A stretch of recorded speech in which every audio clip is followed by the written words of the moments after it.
자, 우리 서로 옆에 분들과 함께 예수님과 함께 행복하세요 하면서 인사 나눌까요?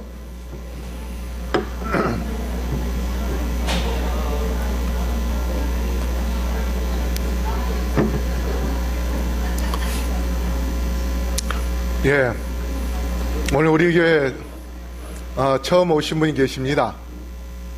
과천에 사시는데요. 지난 화요일 날 저하고 이렇게 성경 공부도 좀 했습니다. 우리 교회에 관심이 굉장히 많으신 분인데요. 이름은 김미정 선생님입니다. 우리 김미정 청년도 있는데 예, 김미정 청년 한번 손 들어봐요.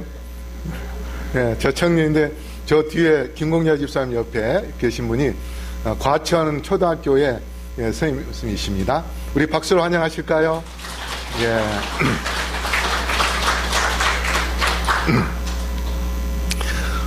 오늘 조사 심판에 대하여 공부하도록 말씀드리도록 하겠습니다. 우리 다 같이 성경절 암송해 볼까요? 처음 오신 분도 계시고 하니까 우리 성경절 다 같이 외워보겠습니다. 시작. 사랑하는 자여 내 영혼이 잘됨 같이 내가 범사에 잘되고 강건하기를 내가 간구하노라. 하나님은 우리가 잘되고 건강하기를 원하시는 그러한 분이라고 말씀하십니다. 우리 본문 말씀 계시록 22장 11절 제일 마지막 성경책 계시록 22장 11절부터 13절까지 우리 다 같이 읽어보겠습니다. 시작.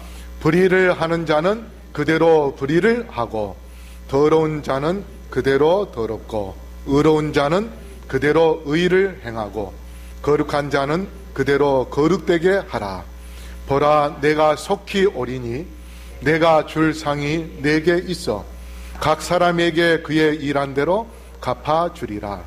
나는 알파와 오메가요 처음과 나중이요 시작과 끝이라. 예. 예수님을 잘 믿었던 사람이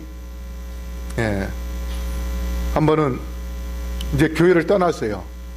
그래서 그 사람한테 예수님 재림이 있으면 하늘나라 가게 될 텐데 교회에 다시 나오라고 그렇게 이야기를 했더니 이 사람이 뭐라고 했냐면 교회 다닐 만큼 다녔으니까 내 세상에서 재밌게 살다가 만약에 내일 예수님이 재림한다 하면 내가 오늘 교회 가서 실컷 회개 기도하고 그러고 난 다음에 내일 예수님 재림 맞이하겠다. 제가 실제로 그런 이야기 들은 적이 있어요. 여러분, 이게 성서적으로 맞는 이야기일까요? 틀린 이야기일까요? 틀린 이야기예요? 왜 그럴까요? 예. 자, 한번 이제 제가 말씀을 틀린 이야기가 맞습니다. 왜 그런가? 설명을 드리겠습니다. 11절 보면 불의를 하는 자는 그대로 불의를 하고 더러운 자는 그대로 더럽고 의로운 자는 그대로 의를 행하고 거룩한 자는 그대로 거룩되게 하라. 이건 이제 좀 더 그 해석을 한 내용을 보면 이런 내용입니다. 불의를 행하는 자 그로 하여금 계속 불의를 하게 하라. 그리고 더러운 자 그로 하여금 계속 더러워지게 하라. 그리고 의로운 자 그로 하여금 계속 의를 행하게 하라. 거룩한 자 그로 하여금 계속 거룩해지게 하라. 자, 이 말씀이 뭐냐면 예수님께서 지금 현재 지성소 안에서 우리를 위하여 중보하고 계십니다. 그래서 우리가 회개 기도를 하면 예수님께서 아버지 하나님의 보좌 곁에서 아버지 하나님께 나의 피 하면서 우리의 죄를 회개한 우리의 회개 기도를 이야기하시면서 만약에 용산교회의 김영환 집사님이 회개했다 그러면 예수님께서 아버지께 아버지 나의 피 하면서 김영환 집사가 회개했으니 그의 죄를 용서해 주옵소서.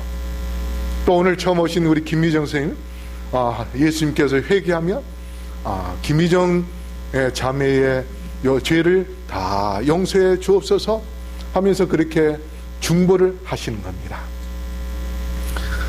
그렇게 해서 우리가 회개하고 예수님을 잘 믿다가 어떤 때는 지난 안식일날 제가 설교했듯이 에스겔 18장에 보면 의를 행하다가 하나님을 떠나서 악을 행하는 사람은 그 전에 의를 행했던 것이 아무리 커도 현재 악을 행하면 그는 멸망을 당하게 되고 아무리 지금 악한 삶을 살았다 할지라도 회개하여 예수님을 믿게 되면 그 사람은 구원을 받게 된다. 그런 말씀을 지난 안식일에 했었습니다. 그래서 우리는 언제라도 이렇게 살다가 악해질 수도 있고 악하게 살다가 어느 순간에 예수님을 발견하고 예수님을 믿을 수도 있는 것입니다. 그런데 지금 여기서 말씀하시는 이 말씀은 예수님이 이제 지성소 안에서 우리를 위하여 중보하고 계시면서 뭐라고 말씀하신가 하면 불의한 자는 이제 계속 불의하고 그 다음에 더러운 자는 계속 더럽고 의로운 자는 계속 의를 행하고 거룩한 자는 계속 거룩되게 하라. 이렇게 예수님이 선언을 하십니다. 이렇게 선언을 하는 것은 이제 예수님을 잘 믿는 사람은 어떠한 일이 있어도 어떠한 유혹이 있어도 어떠한 환난이 있어도 거기에 넘어가지 않고 이제 완벽하게 예수님을 잘 믿고 끝까지 그러고 난 다음에 예수님의 재림을 맞이합니다. 그런데 예수님을 믿지 않는 사람, 그때까지 그 사람들은 성령이 이 세상에서 떠나버리기 때문에 그들이 아무리 회개하고 싶어도 이제 회개할 수가 없습니다.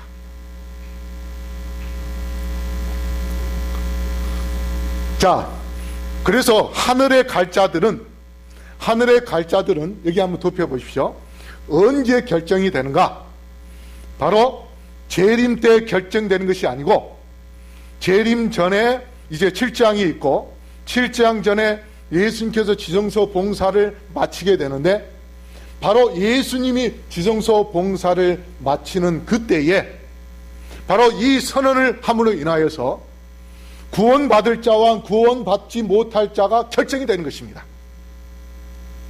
예수님 재림 때 결정하는 것이 아니고 이미 지성소 안에서 지성소 중보 사업이 다 마칠 때 그때에 예수님께서 이제 더 이상 회개할 자가 없고 더 이상 구원받을 자가 있지 않은 그런 악한 세상, 그래서 악한 자와 선한 자가 완전히 구별된 그러한 가운데서 선언을 하시게 되면 바로 예수님께 구원받을 자와 멸망당할 자가 이때에 결정이 되어버립니다. 자, 그런 예로 우리 노아 방주를 한번 노아 홍수를 한번 보십시다. 창세기 7장 9절 10절에 우리 다시 읽어볼까요? 시작. 하나님이 노아에게 명하신 대로 암수 둘씩 노아에게 나와 방주로 들어갔으며 7일 후에 홍수가 땅에 덮이고, 7일 후에 홍수가 땅에 덮이도록 비가 내렸습니다. 자, 이 말씀이 뭡니까? 노아가 120년 동안 이 세상이 물로 멸망당하니 예수님의 그 심판을 면하기 위하여 예수님을 믿어라. 그래서 방주 속으로 들어가라. 그렇게 외쳤는데, 그 당시에 이 땅에는 비가 내리지 않았습니다. 하늘나라에는 뭐가 있었냐면 하늘을 덮는 이 천개라고 하는 물주머니가 있었습니다. 하나님께서 창세기 보면 땅 바로 위의 물과 그 다음에 공중 위의 물주머니를 만드셨어요. 그래가지고 태양의 빛이 비치면 그 태양의 빛에 반사되어서 이 지구의 적도뿐 아니라 북극과 남극이 다 기후가 똑같았습니다. 왜 그런가 하면 전체가 다 마치 비닐하우스처럼 그런 그 비닐하우스 효과가 있어가지고 다 날씨가 똑같고, 근데 하늘에 구름이 있는 것이 아니고 그 습기가 땅에 내려서 밤에 공기가 차가울 때에 이슬로 식물들이 먹고 살았습니다. 그래서 공중에서 비가 내린 적이 없었어요. 그런데 노아가 비가 내린다 하니까 사람들이 믿지 않은 거예요. 그러다가 이제 예수님이 노아에게 명령했습니다. 방주 속으로 들어가라고. 그래서 방주 속에 들어갔어요. 그랬더니 동물들이 막 7쌍씩 계속해서 자동으로 막 들어가는 겁니다. 악어도 들어가고 하마도 들어가고, 그 다음에 사자, 호랑이, 무서운 동물들도 다 방주 속에 들어가요. 다 들어가고 나니까 문이, 그 당시에 이 자동문이 없었거든요. 그런데 하나님께서 자동으로 문을 딱 닫아버리셨어요. 그러자 밖에 있는 사람들이 조롱을 했습니다. 이 노아가 이 더운 날 뭐하러 저렇게 안에 들어가서, 그것도 산 위에다가 배를 지었지 않습니까? 저 위에서 저 미친 짓을 하고 있다고. 그래서 7일 동안 사람들이 노아 방주 곁에 와가지고 이 바보야 빨리 나와라, 거기서 뭐하니 하면서 뭐 벨욕을 탁 하면서 노아를 조롱했습니다. 그런데 방주 문이 닫히고 7일 뒤에 뭐가 내렸습니까? 비가 40일 동안 하늘에 있는 물주머니에 그 물이 완전히 쏟아져 내려와가지고 이 지구의 땅 위에 가장 높은 산보다 그 위에 15피트 이상 물이 그냥 차버렸습니다. 결국 노아 방주 밖에 있는 사람들은 7일 동안 실컷 조롱을 했지만 결국은 다 죽었습니다. 그래서 각시대 대행투 491쪽에 의인과 악인은 그들의 생활 상태 그대로 여전히 세상에 살면서 하늘 성소에서 처리할 수 없는 마지막 결정이 내린 것도 모르고 밭 갈고 집 짓고 먹고 마시고 할 것이다. 홍수전에 노아가 방주에 들어간 후 하나님께서는 그를 배 안에 두고 경건치 못한 자들은 배 밖에 두신 채 문을 닫으셨다. 7일 동안 사람들은 그들의 운명이 결정된 것을 모르고 경솔하고 쾌락을 사랑하는 생활을 계속하였다. 그들은 또한 임박한 심판에 관한 경고를 조롱하였다. 7일 동안 그들이 하나님을 조롱하고 하나님의 경고를 무시하고 그렇게 지냈지만 결국은 그들은 다 멸망당했습니다. 그 시대와 같이 똑같이 예수님이 지성소에 나오시기 전에 이제 구원받을 자와 구원받지 못할 자가 결정이 되는데 이미 결정됐는데도 사람들은 무슨 일이 벌어지는지 모르고 삽니다. 자, 그 다음에 소돔과 고모라가 멸망당하기 전에 이미 하나님께서 소돔과 고모라 성을 멸망시킬 것을 결정했습니다. 누구를 통해서 결정하셨어요? 아브라함. 세 분 하나님께서, 예? 아브라함에게 나타나서 소돔과 고모라를 어떻게 해요? 예, 불로 멸망시키겠다. 그러니까 아브라함이 뭐라고 이야기했어요? 아니, 그 속에 의인 50명이 있으면 불로 멸망시키겠습니까? 그러자 예수님 뭐라고 말씀했어요? 50명이 있으면 내가 멸망 안 시키지. 근데 가만히 생각해보니까 50명이 될까요? 안 될까요? 안 돼요. 그래서 45명으로 깎았어요. 하나님 좀 깎아주십시오. 네? 45명, 40명, 30명, 20명, 10명까지 내려왔어요. 하나님께서는 뭐라고 또 말씀하세요? 좋아, 10명까지도 내가 멸망시키지 않겠다. 그런데 그 안에 10명이 있어요, 없어요? 소돔과 고모라에서 나온 사람이 몇 명이었습니까? 4명이었어요. 4명. 롯과 롯의 처와 그 다음에 2딸 4명이 나왔어요. 그러다가 한 명 또 롯의 처가 뒤돌아봐가지고 어떻게 해요? 소금 덩어리가 돼버리고, 그래서 실제적으로 구원받은 사람 몇 명입니까? 3명. 그래서 하나님께서 심판하실 때에 어떤 멸망하는 그러한 것은 미리 하나님께서 결정을 해 주신 것을 통해서 볼 때에 조사 심판이 재림 전에 반드시 심판이 있습니다. 그런데 그 심판이 있고 난 다음에 사람들이 어떻게 하는가? 여기 보십시오. 살아남는 이 404쪽에 구원의 계획은 이루어졌으나 그것을 받기로 선택한 사람의 수는 심히 적었다. 자비의 아름다운 음성이 사라지자 놀라움과 공포가 악한 자들을 사로잡았다. 그들은 너무 늦었다 라고 외치는 소리를 매우 분명히 들었다. 자, 제가 이제 오늘 이 조사 심판에 대해 말씀을 드리고, 다음 주에는 이제 누가 마지막 살아서 예수님의 재림을 맞이하고 그들은 어떤 신분을 갖게 되는지 제가 이제 말씀을 드리려고 하는데, 자, 여기 보세요. 여기 구원받은 자가 심히 적다고 이야기합니다.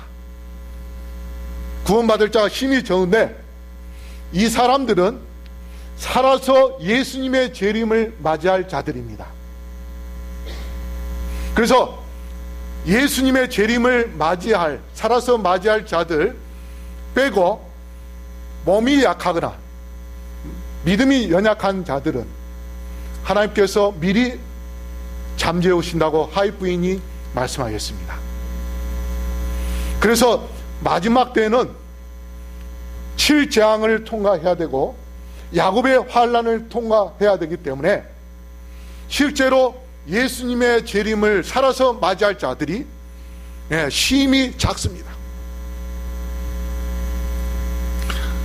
어쨌든 조사 심판은 예수님의 재림 전에 이미 구원받을 자와 구원받지 못할 자가 결정되는 그러한 심판입니다.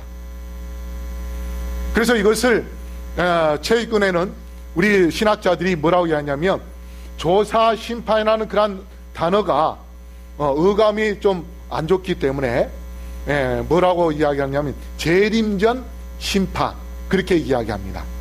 재림 전에 심판을 해요. 그래서 예수님이 뭐라고 경고하셨는가? 주의하라, 깨어있으라. 그때가 언제인지 알지 못함이니라. 자, 예수님의 재림은요, 하나님께서 다 하늘에 몇 월 며칠 날 재림하실 것인지 그걸 보여주고, 법궤를 보여주고, 그렇게 하면서 이 땅에 재림하시게 됩니다. 그런데 조사 심판이 언제 끝날지는 지금 우리가 알 수 없지만, 그러나 딱 한 가지, 조사 심판이 끝나기 바로 직전에 뭐가 있게 되는가 하면 일요일 시험령이 있게 될 것입니다. 일요일 시험령이 있게 돼요. 근데 그 일요일 시험령은 어디서 내리게 되냐면 미국에서 내리게 되어 있습니다. 미국에서 그 일요일 시험령을 내려요. 그러면 그 일요일 시험령이 내리면 이제 늦은비 성령이 이 땅에 내려오고, 그래서 마지막 늦은비 성령을 받아서 온 세상에 예수님 믿지 않는 자들에게 나아가서 복음을 외치게 됩니다. 그래서 그 외치고 난 다음에 이제 예수님을 능력으로 더 이상 외쳐도 회개할 자가 일어나지 않을 때에, 그때에 예수님이 바로 계시록 22장 11절에 이 말씀을 선언을 하시는 것입니다. 그렇게 되면 성령이 이 땅에서 떠나버립니다. 왜냐하면 성령이 더 이상 이 땅에 존재할 이유가 없어요. 회개할 자가 더 이상 일어나지 않기 때문에. 그래서 성령이 떠나버려요. 그리고 구원받을 자, 살아서 구원받을 자들은 이제 성령이 떠나버려도 자기 스스로 완전한, 더 이상 이제 죄의 유혹이나 환난이 온다 할지라도 거기에 죄로 넘어가거나 죄를 범하는 그러한 사람이 되지 않고 완전하게, 하와는 에덴 동산에서 죄를 범했지만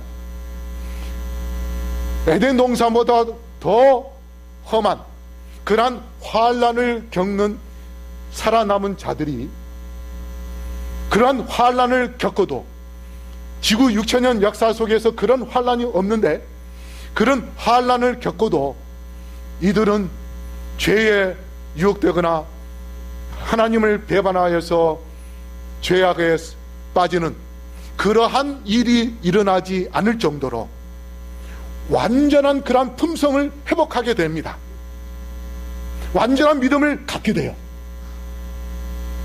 바로 그러한 때가 얼마 남지 않았는데, 그러한 완전한 믿음을 갖기 위하여 지금 우리는 뭐 해야 되는가 하면 깨어서 기도해야 됩니다. 매 순간순간 십자가 예수님을 바라보고 예수님을 의지하고 예수님께 무릎을 꿇고 기도하는 그러한 시간을 많이 가져야 돼요. 그런 시간을 많이 가지면 가질수록 우리는 예수님의 재림을 기쁨으로 맞이할 수 있는 그러한 축복을 받게 될 것입니다. 그래서 계시록 3장 3절에 만일 일깨지 아니하면 내가 도적같이 이르리니 어느 시에 내게 임할는지 내가 알지 못하리라. 도적같이 온다고 했습니다. 도적같이. 도둑이 예고하고 옵니까? 그러므로 성도 여러분, 이제 예수님의 그 심판이 얼마 남지 않았는데 우리 모두가 다 정말 깨어서 예수님의 심판을 준비하는 그러한 주의 백성들이 되기를 간절히 바라겠습니다. 그 다음에 12절에 보라 내가 속히 오리니 내가 줄 상이 내게 있어 각 사람에게 그의 일한 대로 갚아주리라. 요새는 무슨 시대라고 합니까? 120세 시대라고 이야기하지요. 우리나라가 건강의학적으로 발달이 많이 돼서 이제 오늘 아침에 우리 이순욱 집사님이 일찍 일어나가지고 용인으로 이사 갔는데 짐 정리하시고도 피곤하실 텐데 아침에 일찍 왔어요. 8시에 용인에서 여기까지 8시에 오셔서 전 처음에 누가 문을 쾅쾅쾅 두들기래.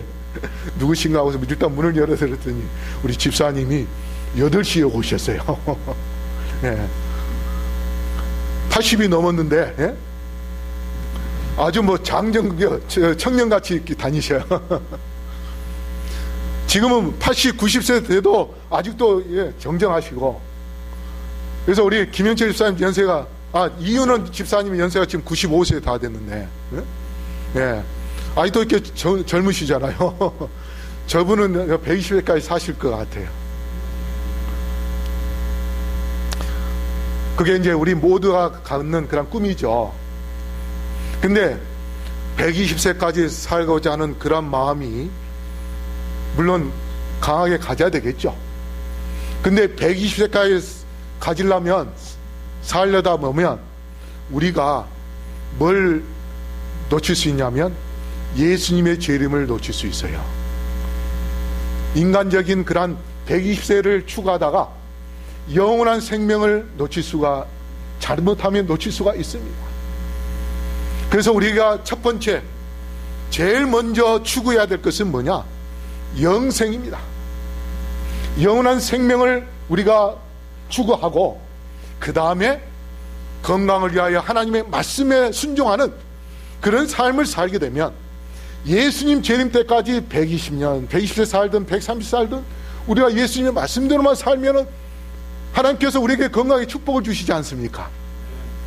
그래서 우리가 예수님의 심판의 시간이 언제 될지 모르기 때문에 우리가 예수님의 재림을 준비해야 되는데, 자, 여기 보십시오. 계시록 14장 7절 우리 다 같이 읽어볼까요? 시작. 저가 큰 음성으로 이르되 하나님을 두려워하며 그에게 영광을 돌리라. 이는 그의 심판의 시간이 이르렀음이니 하늘과 땅과 바다와 물들의 근원을 만드신 이를 경배하라 하더라. 자, 여기에 뭐라고 이야기냐면 예수님의 재림의 시간이 이르렀음이니라고 이야기하는 것이 아니고, 뭐가 심판의 시간이 이르렀다, 그렇게 이야기합니다. 그 이유는 뭐냐? 예수님의 재림 전에 심판이 이루어져서 그것이 뭐예요? 우리 운명이 결정되기 때문에 그렇습니다. 그래서 예수님이 계시록에 4번이나 뭐라고 이야기하냐면 내가 속히 오리라, 내가 속히 오리라. 계시록 22장에 3번이나 내가 속히 오리라고 그렇게 말씀하고 계십니다. 이것은 사실상 초대교회에, 계시록에 나타난 그 7교회에 그 당시에 핍박을 많이 받았어요. 계시록을 쓴 요한은 어디에 들어가기도 했습니까? 반모섬에 유배당할 뿐 아니라 끓는 기름 가마솥에 집어넣어서 거기에 들어가기까지 했었어요, 전설에. 그런데 하나님께서 요한을 지켜주셔서 그 끓는 가마솥에 들어갔지만은 다니엘의 그 세 친구가 풀무불 속에 집어넣어서도 살아서 나온 것처럼 끓는 가마솥에 들어갔지만 아무 문제 없이 살아서 나왔습니다. 그래서 믿음의 주여 온전케 한 예수님을 바라본다면 어떠한 어려움과 어떠한 박해가 있다 할지라도 하나님께서 우리를 지켜주시고 우리에게 축복해 주실, 그 다음에 영원한 생명을 주실 그러한 하나님이 계심을, 그리고 그 예수님이 속히 오시겠다고 했으므로 그 약속을 믿고 끝까지 소망 가운데 승리하라고 하는 그러한 의미에서 여기에 예수님이 내가 속히 오리라, 내가 속히 오리라, 내가 속히 오리라, 속히 오리라고 4번이나 요한계시록에 그렇게 강조했습니다. 그런데 이 말씀은 또 우리에게 마지막 때에 개국 이래로 없는 그러한 환란이 있게 됩니다. 아까도 말씀드렸듯이 일월 시험령이 내리고 나서 이제 예수님이 지성소에서 나오게 되면 성령이 하늘로 떠나고 이 세상에는 이제 악한 자들은 그대로 계속 이제 악해집니다. 그들이 아무리 회개하려 해도 이제 소용없어요. 그리고 의로운 자들은 이제 더 이상 죄를 지을 필요가 없습니다. 완전히 이제 그들은 온전한 그러한 품성을 소유한 자가 되어버립니다. 그래서 그렇게 변화된 가운데서 이제 예수님께서 지성소에 나오난 다음에 계시록 16장 17장에 보면은 향로를 땅에 쏟아 부을 때에 뭐가 내린다 했어요? 7 재앙이 이 땅에 내려요. 그래서 강물이 피가 되고 바닷물이 피가 되고 그러한 재앙들이 계속 7개의 재앙이 내립니다. 그 재앙이 내릴 때에 이 재앙이 내린 것이 왜 그러냐? 일월 시험령을 지키지 않는 무리들 때문에 이러한 재앙이 내린 것이다. 그래서 그들을 다 잡아 죽여라 하는 그러한 명령을 내리게 됩니다. 얼마 전에 제가 그 바티칸 방송국에서 나온 방송을 들었는데, 거기에서 지금 이 세상에 재앙들이 내리는 이유가 하나님을 법을 지키지 않는 소수의 율법주의자들 때문에 이런 재앙이 내리기 때문에 그들을 이 징계를 해야 된다 하는 그러한 내용을 뉴스로 방송한 것을 제가 본 적이 있습니다. 그래서 그 재앙이 내릴 때에 그들을 죽이려 하는 그 명령이, 사형 명령이 이제 이 지구에 야곱의 환난, 개국 이래 없는 그런 환난이 오게 됩니다. 그 환난이 오게 될 때에 이제 산으로 도망가고 해서 이제 천사들이 우리를 보호해줘요. 그렇게 되면 거기서 이제 7장이 다 끝나고 나면 예수님께서 이 땅에 재림하시면 이제 우리는 하늘나라에 들어가게 되는 것입니다. 그래서 여기 보면은 일한 대로 갚아주리라 그렇게 말씀했습니다. 우리가 예수님의 재림을 맞이하는 데 있어서 가장 중요한 것은 뭐냐면 품성입니다. 품성. 그렇죠? 우리가 율법을 지켜서 하늘나라 가는 것이 아니고 믿음으로 하늘나라 가는데 가장 중요한 것은 품성입니다. 자, 그런데 여기 각시대 대행토에 보면 뭐라고 되어 있냐면, 그리스도를 믿노라고 고백하는 일만으로는 가치가 없다. 오직 행위에 나타나는 사랑만이 참된 것으로 인정된다. 또한 하늘의 안목에서 볼 때는 사랑만이 가치 있는 행동이다. 무엇이나 사랑으로 한 일은 비록 그것이 사람들이 평가할 때는 아무리 작은 것으로 보일지라도 하나님께서는 그것이 간합되고 보상을 받는다. 우리 성도님들이 또 우리 청년들이 안식일 오후에 과일을 배달하러 가는 것, 그게 작은 것으로 보이지만은 그것을 하나님께서는 크게 보시고 보상을 해 주시겠다고 그렇게 여기에 약속하셨습니다. 자, 미국에 네바다 주가 있는데, 이게 그 우스갯소리로는 바다가 4개 있는 주가 어디냐 하면 네바다라고 이렇게 이야기하는 곳입니다. 근데 이게 네바다 주에 한 청년이 트럭을 몰고 사막을 달리고 있었어요. 그런데 길가에서 한 허름한 노인이 차를 타지 않고 거기에 서 있는 거예요. 그래서 이 청년이 차 타고 가다가, 우리가 이 사막에서 낯선 사람 만나면 어떨까요? 저 사람이 강도일지 누구일지 모르잖아요.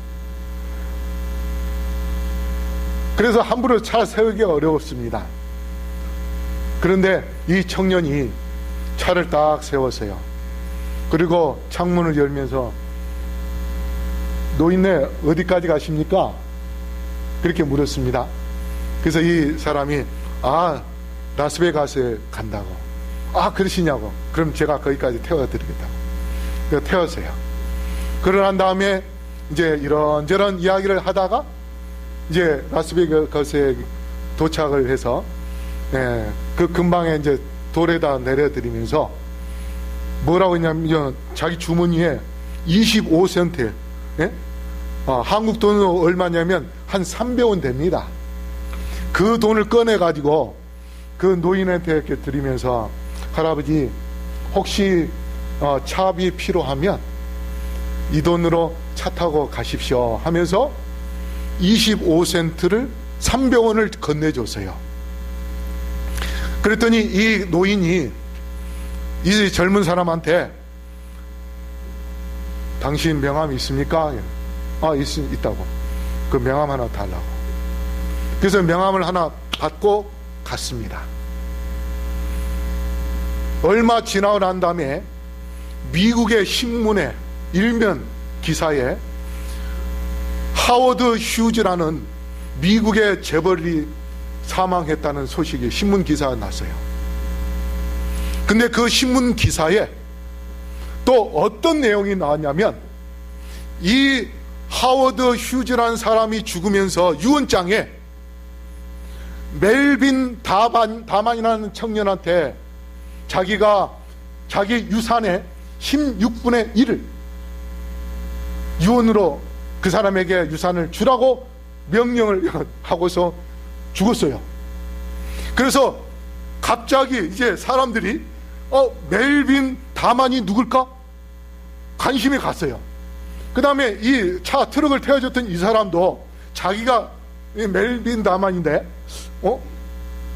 저렇게 재벌이면은 아주 유명한 사람이면 그 친척 중에 멜빈 다만이 있나 보다, 그렇게 생각을 했습니다. 그런데 그 유산이 바로 이 트럭 기사에게 오게 된 거예요. 이 사람이 하워드 휴즈가 죽으면서 뭐라고 했냐면, 내가 지금까지 살아오면서 이 멜빈 다만이라는 청년에게 가장 따뜻한 친절을 받았다. 그래서 이 사람에게 내 자산, 이 사람이 갖고 있는 재산이요 25억 불입니다. 25억 달러면은요 우리나라 돈으로 3조입니다. 3조. 그 3조의 16분의 1을 주라고 했는데 얼마냐면 2천억입니다. 2천억. 25센트로 2,500억을 받은 거예요. 여러분, 친절과 배려, 이게 이 품성, 이거는 뭐냐면 이게 바로 천사입니다. 그렇죠? 이 노인의 삶에 있어서 이 사람은, 청년은 천사예요. 천사. 야, 어떻게 이런 천사를 내가 만났을까? 바로 친절과 배려 같은 그런 것을 가진 사람은 이 세상에서 우리가 천사로 보여지게 되어 있습니다. 추운 겨울에 노인 한 분이 길가에서 앉아 있을 때에 그 곁에 가서 자기의 목도리를 그 노인에게 감싸줘가지고 목도리녀 해가지고 천사로 유명한 그런 사람도 있습니다. 작은 친절이지만 지금 각박한 이 세상에서 그러한 친절을 베풀 수 있는 품성을 가진 자가 얼마 없기 때문에, 그러므로 성도 여러분, 우리가 그러한 친절과 그러한 배려를 베풀 수 있는 그러한 천사가 되기를 간절히 바랍니다.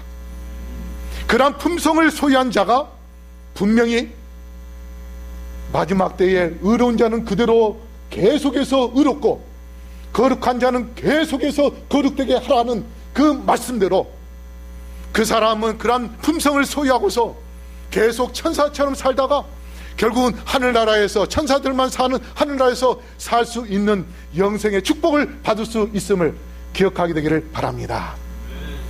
그런데 반대로 15절에 22장 15절에 뭐라고 되어 있습니까? 여기 앞에 읽어볼까요? 다 같이 시작. 개들과 술객들과 행음자들과 살인자들과 우상 숭배자들과 및 거짓말을 좋아하며 지어내는 자마다 성 밖에 있으리라. 특별히 여기 보십시오. 우리는 지금 점쟁이도 없죠. 술객은 점쟁이를 말합니다. 행음자라는 것은 뭐냐면 하나님을 믿지 않고 우상을 숭배하는 자들을 말합니다. 살인자, 우상 숭배한 자, 그 다음에 거짓말을 좋아하며 있어요. 여러분, 이 거짓말을 좋아한다는 것은 험담하는 것, 비난하는 것, 비평하는 것, 이 모든 것들이 밑바탕에 뭐가 있냐면 미움이라는 것이 깔려있기 때문에 그렇습니다. 미움을 마음을 갖고 있으면 뭐예요? 그 사람이 아무리 잘해도 뭐예요? 나쁘게 보이는 겁니다.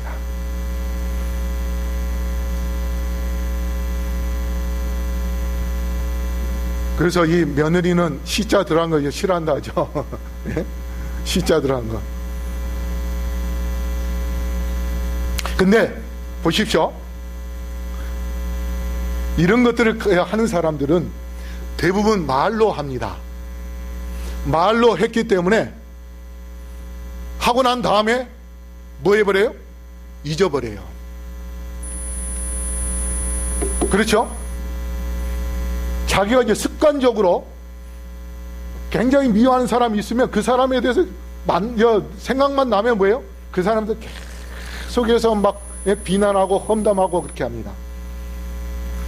그러면 그게 습관이 되어가지고 자기도 모르게 그게 품성이 되어버려요.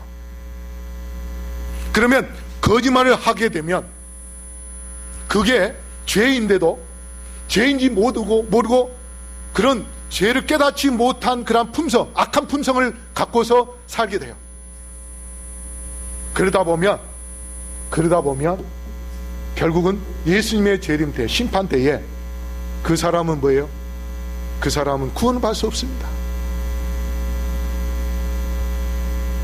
여러분, 그래서요, 우리가 교회 안에서 험담이나 비난이나 이런 것을 하기보다는 감사하십시오. 감사. 우리가 감사하면은 말 실수할 필요가 없습니다. 만약에 누가 나에게 속상하게 해서 누구에게 험담하고 싶지만 차라리 그 사람에게 하기보다는 하려면은 하나님께 험담하십시오. 하나님, 김 집사가 저에게 속상하게 했습니다. 하나님, 저 속상합니다 하면서 하나님께 막 다 하십시오. 그러면 하나님께서 그래, 너 얼마나 속상하니? 내 너 마음을 다 알고 있다. 예수님은 2000년 전에 이 땅에 오셔서 아무 잘못도 안 하는데도 뭐예요? 사람들이 계속해서 예수님을 공격하고 했기 때문에 예수님 그 마음을 다 아십니다. 그거는 험담이 아니고 비평이 아니고 그거는 뭐가 되냐면 기도가 되는 거예요. 하나님께 이야기하면 기도가 돼요. 아무리 나쁜 소리를 해도. 그런데 사람에게 말을 하면 그거는 험담이 되고 또 비방이 되고 그 다음에 말을 또 보태게 돼요. 없는 것도 만들게 돼요. 그게 거짓말이 되는 것입니다. 그래 되면 그 사람은 어디에 못 간다고요? 하늘에 못 간다 했습니다. 그 다음에 마지막, 나는 알파 오메가요 처음과 나중이라 이렇게 말씀했습니다. 알파 오메가는 처음부터 하나님께서 우리와 함께 하신다는 것이고 그 다음에 우리의 모든 행위를 처음부터 끝까지 아신다는 것입니다.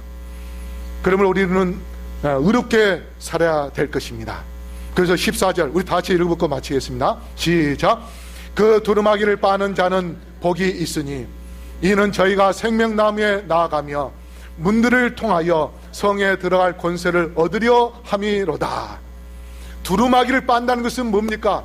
우리의 품성을 늘 십자가 예수님을 바라보면서 회개하면서 빤다는 것이 그런 의미입니다. 그래서 우리가 예수님의 보혈 피를 의지하여 하나님께 간절히 기도함으로 인해서 우리 성도 여러분 의로운 그러한 주님의 백성이 되셔서 거룩한 백성이 되어서 예수님께서 이 땅에 오실 때에 죄의 재림을 맞이하는 주의 백성들 되기를 바라며 말씀을 마치겠습니다.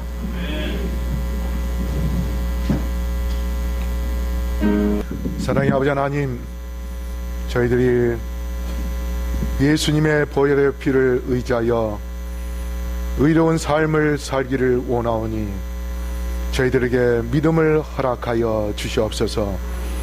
저희들의 죄를 다 용서하여 주시옵소서. 십자가 예수님을 바라보며 살게 하여 주시옵소서.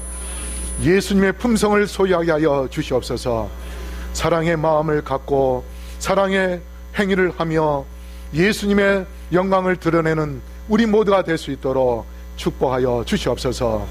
오늘 헌금을 드린 영혼들을 기억하여 주시옵시고 가정가정에 놀라운 축복을 허락하여 주시옵시며 또 이 헌금을 통하여 많은 영혼들을 구원할 수 있도록 함께하여 주시옵소서.